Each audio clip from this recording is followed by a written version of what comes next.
Bueno, seguimos acá en Más que Números con temas muy relevantes económicos con un gran entrevistado hoy día.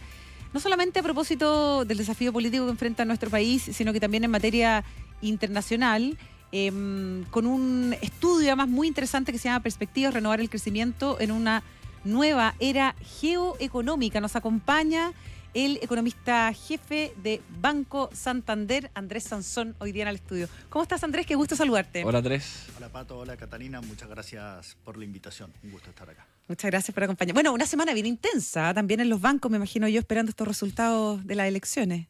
Bueno, obviamente hay cierta expectativa. Ahora los mercados tienen ahí como escenario central lo que han señalado las encuestas. ¿Ya? Y en ese sentido hay que esperar al resultado del domingo para ver cómo se desarrolla. A nivel bursátil claramente pueden haber hartos efectos y cosas, movimientos, pero a nivel económico se mueve mucho la macro si gana uno, si gana otro, si gana por 5 puntos, por 10.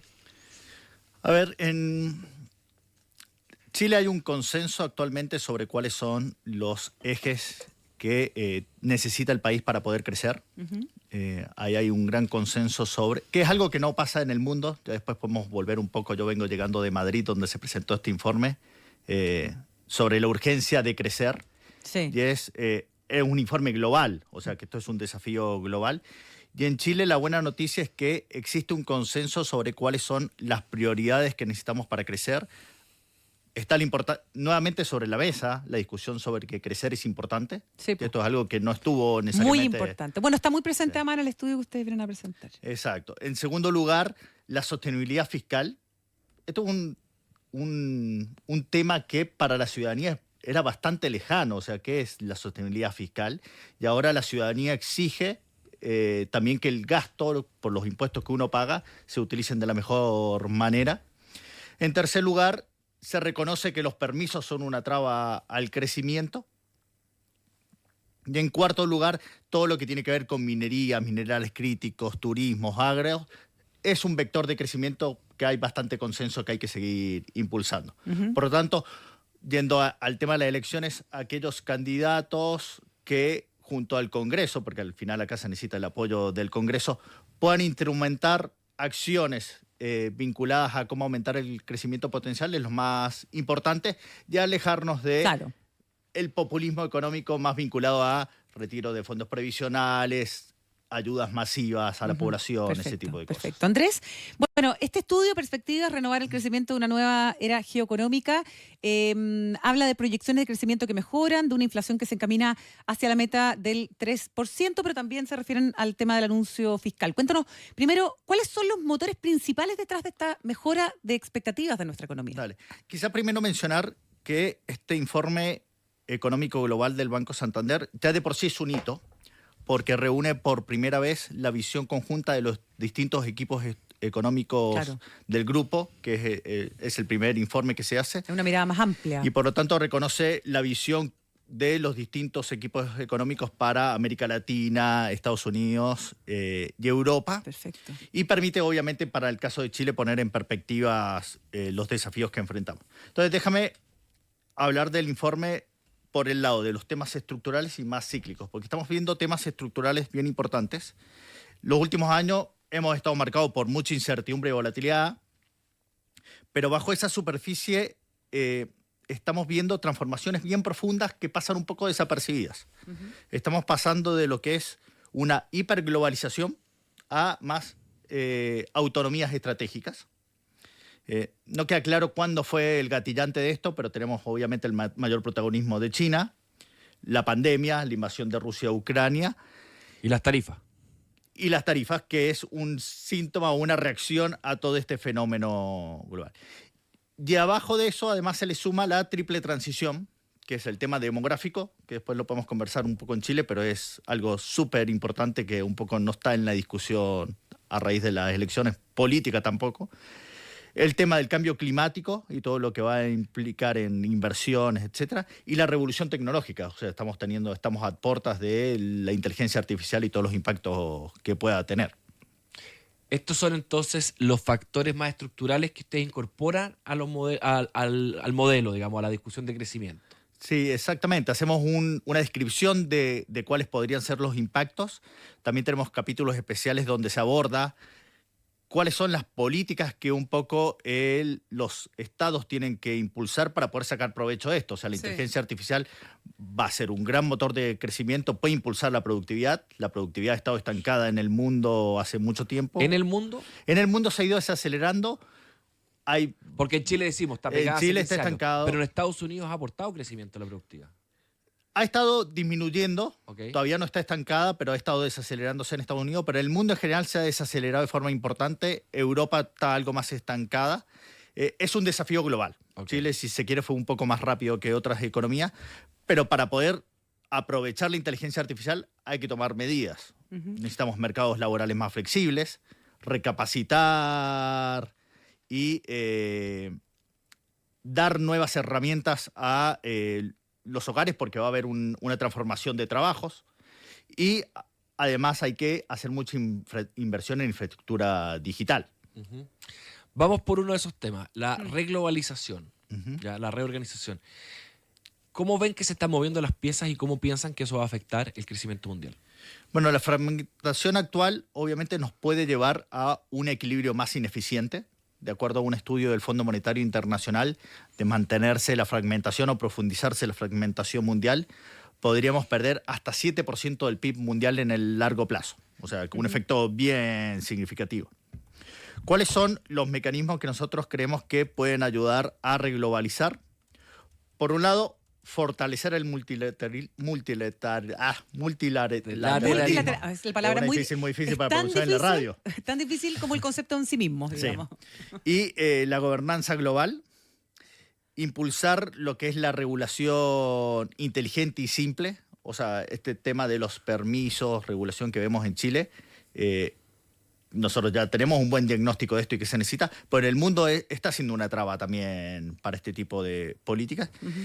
Y derribar barreras dentro de los mismos bloques. Por ejemplo, en la Unión Europea, si bien no tienen aranceles dentro de los mismos países, existen trabas, llamémosles regulatorias, administrativas, que impiden que haya realmente un comercio libre y que implican, de hecho, casi es el equivalente a tener un arancel dentro de Europa. Sí, sí.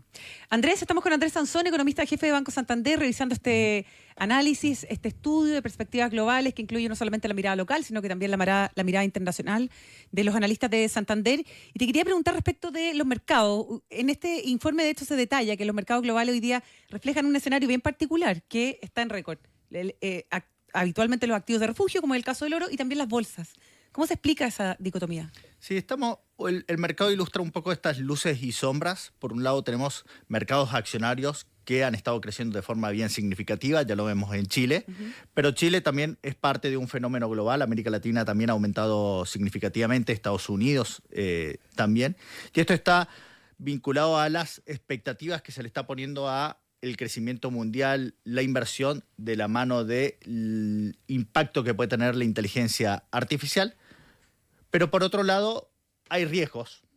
¿Qué riesgos tenemos? Tenemos riesgos fiscales. A nivel global, la situación fiscal es peor que la que había prepandemia. Eso un poco explica por qué las tasas de los bonos de largo plazo se mantienen elevadas. Y además hay riesgos geopolíticos latentes que siguen surgiendo, y eso es un poco lo que explica el mayor precio del oro. Entonces, al final, es un mercado donde está muy expectante, pero está haciendo lo que diríamos cierto hedge, cierta protección, tomando refugio en otros activos. Andrés, mencionan harto la inteligencia artificial. ¿Desde dónde abordan ustedes el impacto de la inteligencia artificial al crecimiento mundial? ¿Nos va a hacer bien? ¿Nos va a hacer mal? ¿Cuánto? ¿A quiénes? Porque me imagino que no es parejo.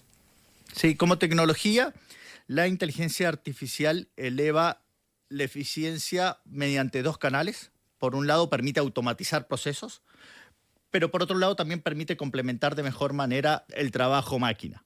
Por tanto, va por esos dos canales. Hasta ahora la evidencia micro muestra que ha habido grandes avances en todo lo que tiene que ver con soporte, mejora en la edición, redacción de textos, también en la programación, pero a nivel macro todavía falta un poco evidencia, y acá lo que muestra un poco la lección histórica es que por lo general tendemos a sobreestimar el impacto de corto plazo, pero a subestimar el de largo plazo. Okay. Por lo tanto, queda todavía camino por recorrer, estamos recién empezando, y para ahí un poco lo que comentaba al principio, lo que hace falta es cómo vamos a articular esto, porque hay trabajos que van a cambiar, van a aparecer nuevos trabajos, entonces un mercado laboral que tiene que ser flexible para poder absorber este shock y permita recapacitar a los empleados en estas tecnologías. Andrés, ¿oportunidades para Chile en ese contexto? Bueno, Chile está muy bien posicionado en el contexto global porque ya reconocemos cuáles son los desafíos que tenemos como país. Eso ya creo que es un check positivo. Ahora lo que falta es hacer las reformas necesarias para que eso se gatille. Y por ese lado lo que necesitamos es un marco regulatorio y de permisos más simple, más amigable. Ya ha habido avances con la ley de temas sectoriales, pero ahora hay que implementarla. Pero eso es solamente una pata de todo lo que tiene que ver con permisos. También están los permisos ambientales. Está también la judicialización que a veces hay de estos proyectos. Y también la importancia de tratar de simplificar y armonizar un poco con lo que está pasando en el mundo. Andrés, cuando se discute acá el crecimiento, escuchamos de todos los candidatos, voy a crecer 4%, 5%, 3%, un número. En el cómo hay poco detalle, y cuando los pocos que hablan del detalle de cómo vamos a crecer siempre apelan a lo mismo, al hidrógeno verde, al litio, al cobre, que estamos favorecidos porque tenemos todos los recursos que la economía mundial va a necesitar y todo, pero siempre apelando al recurso natural, o sea, a lo que nos dio la tierra, digamos. O sea, si estuviéramos en otra parte, como que estaríamos muertos de hambre, digamos, si no tuviéramos estos recursos naturales. ¿Basta? ¿Es suficiente aprovechar bien los recursos naturales que tenemos para subirnos este carro de desarrollo, o vamos a necesitar meterle más? No quiero hablar de valor agregado, los recursos naturales agregan mucho valor, pero más inteligencia, si tú quieres. A ver, por un lado, obviamente cada uno tiene que aprovechar las ventajas comparativas que les tocaron. En ese sentido, el ejemplo de Australia es un ejemplo donde también se apalanca mucho en recursos naturales. Por eso es bueno que lo abracemos y no estemos en contra de los dotes que nos tocó llegar. Eso es algo importante que hay que impulsar. Este año, por ejemplo, la inversión ha estado creciendo de forma muy heterogénea, pero en donde ha estado creciendo con mucha fuerza es en la minería, y eso se ve en las regiones del norte. Eso es algo que obviamente hay que seguir apalancando, pero para crecer más no basta solo con eso. Hace falta también temas de cómo incentivar más la inversión. La inversión es algo muy relevante, sobre todo por un cambio demográfico que estamos teniendo en Chile bien profundo, que pasa un poco desapercibido. Salió el otro día la encuesta financiera de hogares del Banco Central, que mostraba cómo casi en un poco más de una década pasamos de tener hogares unifamiliares que representaban 1 de cada 10 hogares a ser 1 de cada 5. O sea, hoy 1 de cada 5 hogares está conformado solo por una persona. Y este año, que es algo que también ha pasado medio por debajo, es el primer año donde la población menor a 64 años va a ser inferior a la del año pasado. Y eso va a tener implicancias obviamente muy significativas sobre el crecimiento potencial. Por eso las perspectivas de crecimiento tendencial son bajas, en parte porque la fuerza laboral va a estar cayendo. Y la pregunta es, ¿cómo mejorar esto? Y la herramienta mágica para hacer esto en economía es la productividad. Porque la productividad lo que nos permite es crecer más con la misma cantidad de capital y trabajo. Estamos con Andrés Sansón, economista jefe de Banco Santander. Te quiero preguntar, Andrés, a propósito de la discusión del presupuesto. ¿Es una oportunidad justamente para el crecimiento hoy día, a pesar de que está todo centrado también en materia política, en el recorte fiscal, que se hace muy necesario de aquí en adelante? A ver, primero ponerlo en perspectiva a la situación de Chile, creo que esto es importante. Nuestro informe muestra que el cuadro fiscal del mundo es desafiante. Hoy se acaba de publicar el informe de estabilidad financiera del Banco Central, donde de hecho lo muestra como un riesgo a la situación fiscal del mundo. Muchas economías, Estados Unidos, varias de América Latina y algunas de Europa, mantienen déficits bien elevados. En Estados Unidos el déficit está cercano entre el 6 y el 7% del PIB, de los cuales la mitad es por pago de intereses. Ese es como el panorama global. Y en ese contexto, si uno ve la situación de Chile, la cifra de déficit y de deuda, no es una situación dramática, pero definitivamente necesitan un proceso de convergencia. Y eso es, se avanzó algo en los primeros años de esta administración, pero después se fue quedando en el camino. Y es importante retomar el cumplimiento de las metas que uno se está autoimponiendo. Se gacho. Ahora, tú estuviste ahí, participaste cuando estabas en Hacienda. ¿Qué podría esperar? ¿Tú crees? Porque pareciera que hoy día están bien distantes las posiciones de discusión del presupuesto, o sea, entre lo que plantea el gobierno y lo que plantea la oposición. ¿Tú crees que vamos a llegar a un acuerdo? Por cómo está establecido el mecanismo de aprobación del presupuesto y qué sucede si es que no se aprueba el presupuesto, que al final termina materializándose la propuesta original del Ejecutivo, creo que los incentivos están para llegar a algún tipo de acuerdo. Déjame Sí. ahí una explicación. Si no se aprueba el presupuesto, yo he escuchado dos cosas. O que se implementa lo que propuso el gobierno, y la otra que he escuchado es que se mantiene el presupuesto del año pasado. ¿Qué pasa si no se aprueba el presupuesto? Si no se aprueba el presupuesto, de acuerdo a la Constitución, se ejecuta la propuesta original. La propuesta del que presentó el gobierno Sí, originalmente. Exacto. Es diferente a otras economías.